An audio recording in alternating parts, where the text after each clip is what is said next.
normal blender icosphere with a radius of 9.4 and a subdivision of 3. So, and we had this. Then what I did was to convert the sphere to volume so that I can distribute point inside the volume and be able to control the shape using the seed. Let me show you what that means in a moment. So fourthly, I did mesh to volume, and we had this nice looking volume. Then I distributed some points in the volume, few points, nothing much. Then I instanced spheres on the point to have this. So it looks more like a rock. The icosphere, just the icosphere will not give us this. So we need to create this kind of complex looking shape. So after that, for that, I think I just use another icosphere transform geometry, and we can control what we want to see here. This is going more like in the x-axis. We can make it go more in the z-axis to have this. It depends on what you want, and that's the good thing about geometry node, because you have full control of whatever you want to do. So let's just change that back to 1. Then I realized instances, then mesh to SDF, and then grid to mesh. So what this did for me is, because this doesn't look good, we need to kind of blend it together just to ensure we have a smooth looking shape. So because this is the before. After I realized the instances, these were some sharp looking edges, and we don't want that. We want to have smooth transition between each shape. You can see after I converted it to this, you can see the smooth transition. So Blender just introduced this SDF not too long, and it's really amazing. I mean, you can do a lot of things with this SDF, and we're still going to be using it as we progress. We have this, and this looks nice, but no asteroid looks like this, so we need to still roughen it. We need to roughen it up, since we have this good, nice looking polygon we got from the SDF. So we need to roughen it up a bit. So with that, I did a set position using the normal Blender noise texture node. So I just took the noise texture to a map range from 0.5 to 0.6 to a mean of minus 0.1 and a max of 0.36. So we can increase it.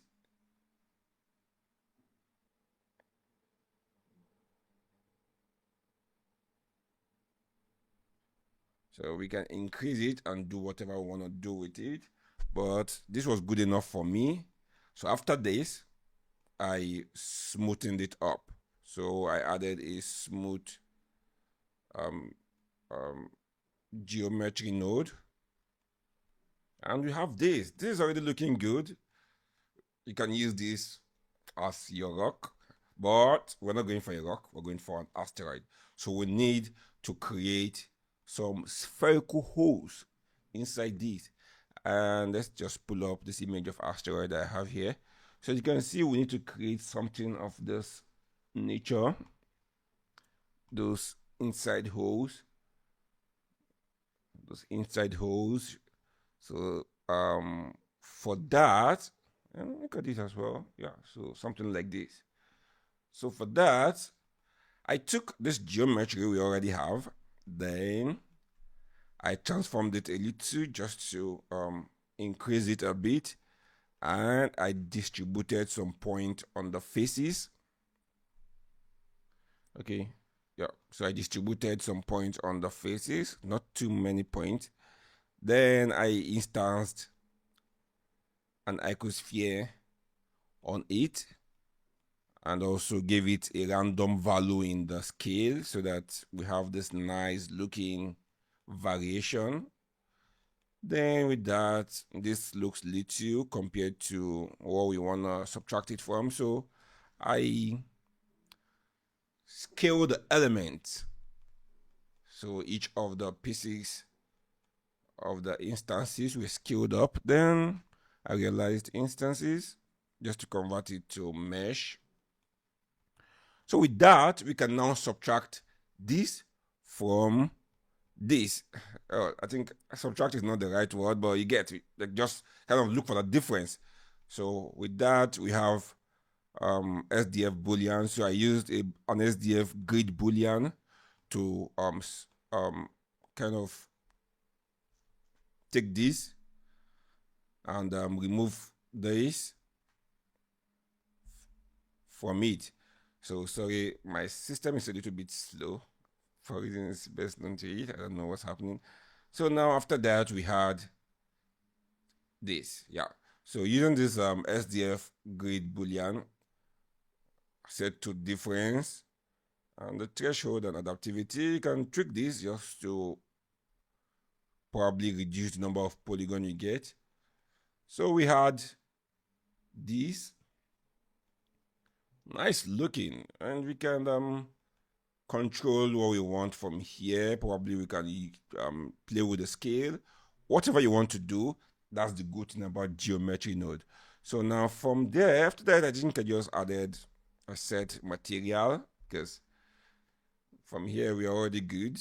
I can decide to unwrap it here and unwrap the sphere here and add a texture, a rock texture online, but we're not going for a texture, we're going for an asteroid, and we need to still add details. And I'm also working on this for a project which will be coming soon here on YouTube. So you might want to subscribe to get that when that comes out. Then after that, I subdivided the mesh.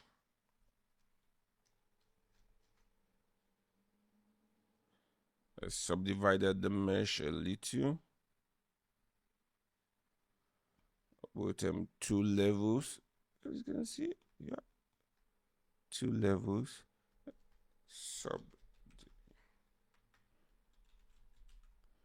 Subdivide. We have subdivide surface and we have subdivide mesh.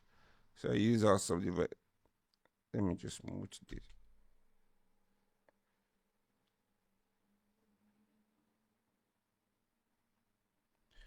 So we have the subdivide surface and we have the subdivide mesh. So since I'm still going to smoothen it, I just decided to use the subdivide mesh.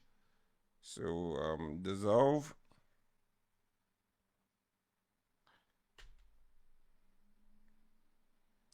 So I had this. Then after that, I smoothened it up. So we still have the same thing as would have gotten in the subdivision surface. Iteration was around 7. So now we have this. Nice looking, but if you observe, we have the edges looks too smooth for what we want to get. So what I did was to use the normals and scaled in the normals. So to get this kind of shape. With that done, we had this. So you can see, just pick it. Yeah, I think it's called pick in Houdini. So that's done. I smoothen the geometry one more time, just a bit, then set the mesh normal and set position. So what this is doing is to create our first detail, which again I used a noise texture using the position on map range. So I kind of use these to get this detail we have here. So after that, I did a set shade smooth just to smoothen it up so that we'll not be seeing that boxy looking. And from here, we're already stressing our CPU. So thank goodness Blender now has a bake node. So I decided to bake the geometry. And now we have something that can easily load. You can see it can easily load and less stressful for our PC. So after this, I added another subdivision node. Now, come to think of it, I don't know why I was using this subdivision mesh, because I did not. Can we probably just delete it now? Delete and add the normal subdivision surface. Yeah, this is better. So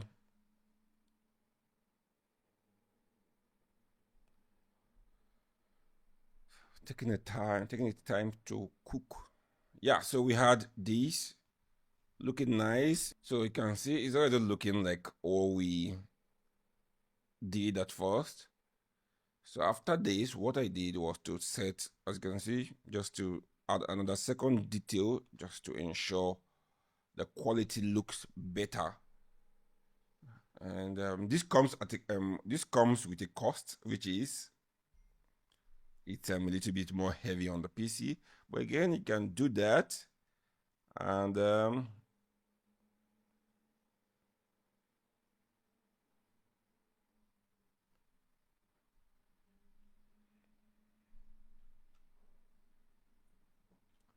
so we have this, and yeah, we had this. This is the final look. This is the final look of our asteroid.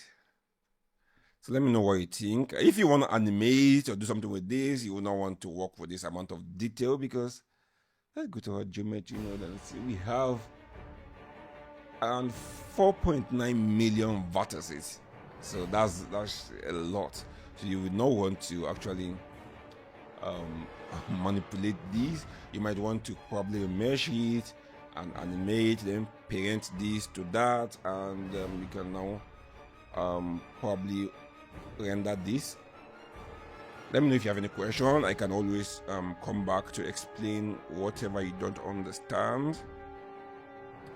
So that's that for that. See you in the next video.